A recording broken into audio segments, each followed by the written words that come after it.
spooky little friends, welcome back to my channel. As we know, Halloween is just a few short days away, which means I'm going to be continuing my spooky little story series, and I also have a big surprise in store. Next Thursday, Halloween, I plan to post Next Thursday, I plan to post the spookiest story that I have in my Haunted Victorian Mansion series for you guys. Why not save it for Halloween? There's no better time. So to continue my Haunted Mansion series, today's video is one that will no doubt leave you with goosebumps and chills running up the back of your spine. It's a combination of two accounts, one from myself and one from my first cousin.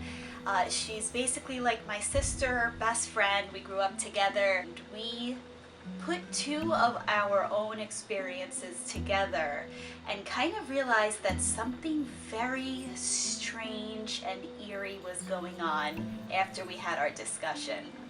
So as you guys know, I lived in a haunted 1865 Victorian home. I shared this home with a large amount of my family, my cousins, my aunts, my uncles. This particular story is from a time when it was my cousins and their family as well as my immediate family visiting the house.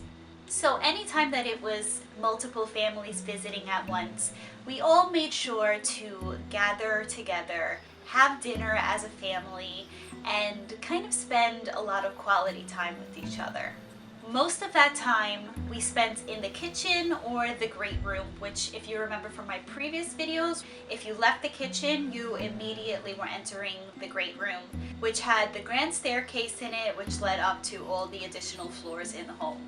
All of the cousins were playing together while the adults were in the kitchen and finishing with dinner, cleaning up, and most of us were kind of dispersed throughout the kitchen and then the great room. So I've never shown you guys this particular part of the house yet, but it's time to do some new exploring with you guys. So within the great room was one additional bedroom, which I have yet to show you guys. This bedroom was in the corner of the great room. It was a large bedroom, so in the far corner of the great room was my cousin Lisa's bedroom and her family's bedroom. So if you remember, most of the other bedrooms were either on the third floor or the fourth floor. This particular bedroom happened to be on the first floor. So when we did share the house and everybody was visiting for the same weekend, there were a lot of people dispersed in different places. So getting back to the evening I was referencing earlier, so all of the kids were playing in the great room. We had both of the fireplaces lit, which was a very common thing, and it was just a very quaint area.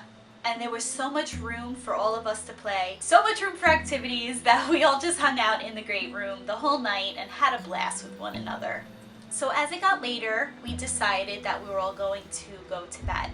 And my cousin and her family headed to the bedroom on the first floor, and my family and myself headed upstairs to the third floor where our bedroom was located.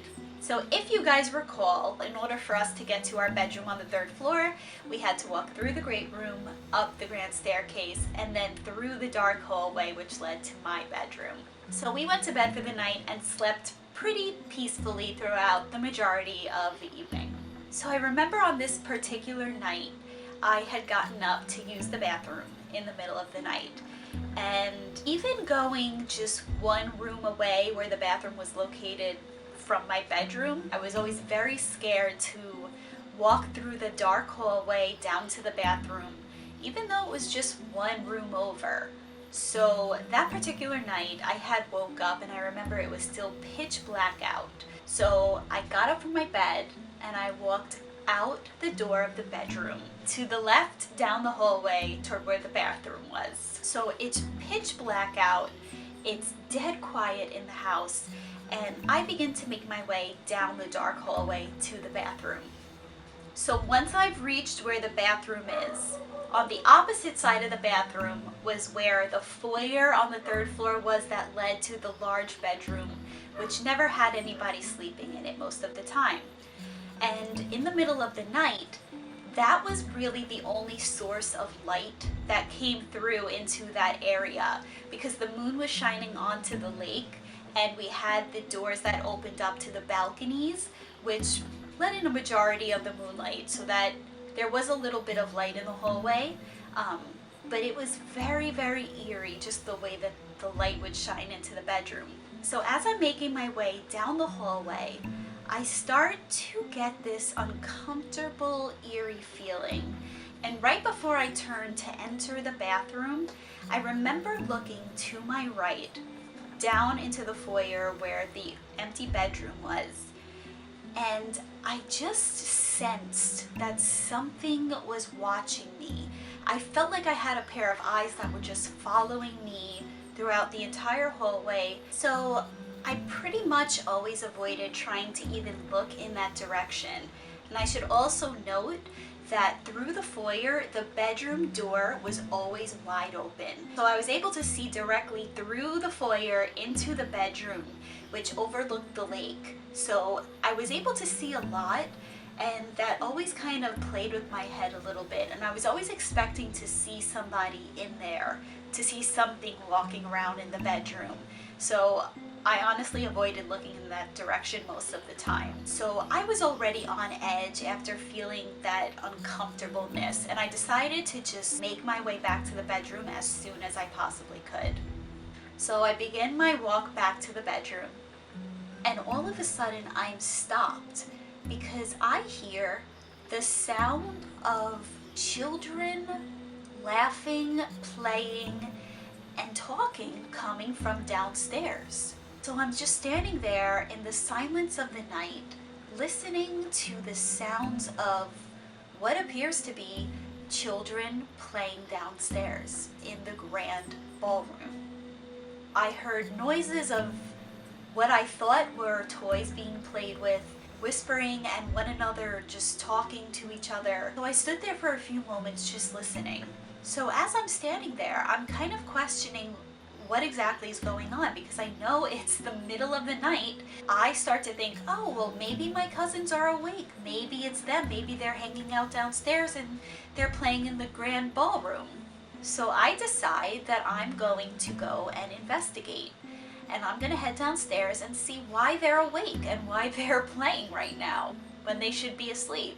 So in order for me to head down the stairs, I would have had to go down the first landing and then half of the next landing. And once I was there, I would have been able to peer and peek into the Grand Ballroom, just enough to see what was going on, but not enough to have to go fully down the rest of the stairs. So I decide to slowly tiptoe. I don't want to scare anybody, I don't want to disturb anybody, so I quietly start to head down the stairs, and they were the creakiest wooden stairs. I mean, they were over 100 years old, so I'm sure that they would have heard me anyway. And while I was slowly tiptoeing down the steps, I continued to hear the sounds of children playing downstairs. I mean, I fully expected to see my cousins down there. So I'm tiptoeing down. I pass the first landing and I'm making my way down the next one so that I'm able to peek into the Grand Ballroom and see exactly what they're doing down there. And as I approach the middle of the staircase where I'm able to see into the Grand Ballroom, I peek in and there is absolutely nobody there. The whole room was completely pitch black. There were no children, my cousins were asleep. Their bedroom door was actually closed, so I knew that they were all in the bedroom and they were all sound asleep. And it wasn't them. So I kind of just stood there for a second and let the thought register, and immediately said, okay, time for me to get out of here. I'm going directly back to my bedroom. So I did, and I ran back up the stairs, back into the bedroom, and I went back to sleep for the rest of the night. So the rest of the night passed uneventful, and we woke up in the morning like nothing had happened. So we all headed downstairs for breakfast, and I remember sitting with my cousin and asking, hey, I thought I heard you guys up in the middle of the night. Were you guys awake at some point? And she completely denied everything. She said they were all sound asleep and nobody woke up at any point in the middle of the night. So I kind of just tucked that away and kept it to myself, and I knew what I had heard and experienced. So it wound up being not too long after that my cousin and I had had a conversation. She had let me know that there were some evenings where in the middle of the night she would wake up because she thought that she heard the sound of children playing from the great room outside of her bedroom. She had heard the same exact sounds that I had experienced that one night. And she had let me know that there were times that even she had woke up and kind of opened up the bedroom door and peeked into the great room to see who was out there and what was going on, and to see why she was hearing sounds of children in the middle of the night.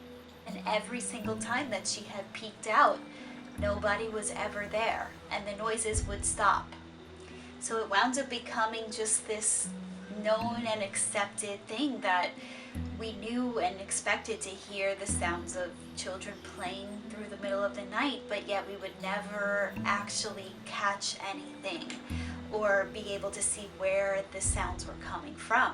It's a very haunting sound when you know that you're hearing something and there's no logical explanation as to why you're hearing it. And I remember that happening quite a few times in the house in very different areas. I would always think that I heard people and there was never anybody present. So in my cousin and I having that conversation, we kind of both realized, hey, we're experiencing the same thing at pretty much the same time, and there's never any kind of explanation for what we're hearing. But hearing our two stories together validated that we knew something was absolutely going on, and that we weren't crazy, we weren't making it up, and we weren't hearing things. And to this day, we still talk about our experiences and what we knew that we had heard. So I am sure that the ghost children are still playing wherever they may be in the middle of the night in that house. And to this very day, I do still wonder if the ghost children, as I have named them, are still carrying on and playing down there. We've also talked about revisiting the home and kind of taking a trip back there. And that would be something that I would be so interested to do for a potential video. So that's definitely on my radar as well. So once again, I am going to be posting one more video in my haunted house series, and that is going to be dropping on Halloween Day, next Thursday. So make sure to hit that subscribe button and stay tuned because there's a lot more spooky little stories to come. So I hope you guys enjoyed today's video, and please be sure to keep tuning in for more spooky little stories. And until next time,